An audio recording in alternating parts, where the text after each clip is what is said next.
Kalubalen shahara a ƙasar Hausa ya wuce sanina. Kafin ka amsa mai waka sai kai kamar kana yi dan uwa. Kalubalen shahara a ƙasar Hausa ya wuce sanina. Kafin ka amsa mai waka sai kai kamar kana yi dan uwa.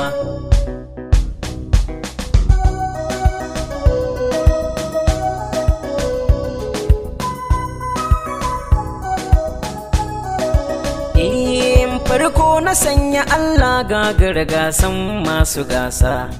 Allah ke ba da ɗaukaka ga wanda ya yi nufinsa. Bai duban ɗan masu mulki ko babba da na kasansa. Albarkacin Rasulu baban binta ka sanya na haskakawa.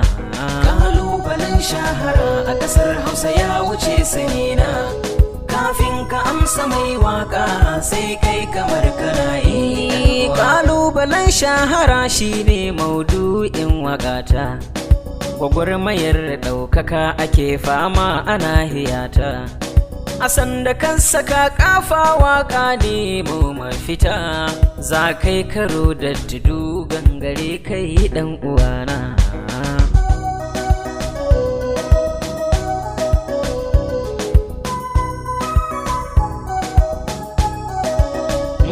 Babu gudunmawa ko ƙwarin gwiwa duka ɓangare na.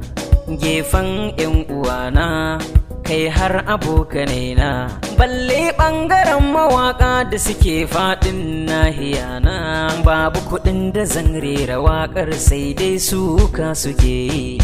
Kalubalen shahara a ƙasar Hausa ya wuce sanina.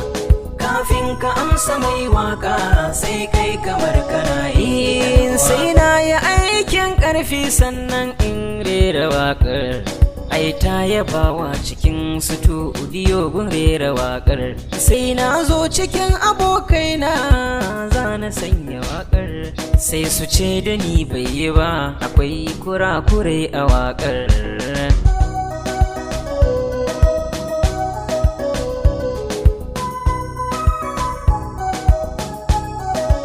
Ni abin da ke bani mamaki kabilu dukansu suna jajircewa cika burin dan uwansu. Sukan haɗa mai kuɗi ƙwarin gwiwa har asusu. In yayi waƙar za su sanya kuɗin su siya. Kalubalen shahara a ƙasar Hausa ya wuce sanina. Kafin ka amsa mai waka sai kai kamar kana yi dan uwa.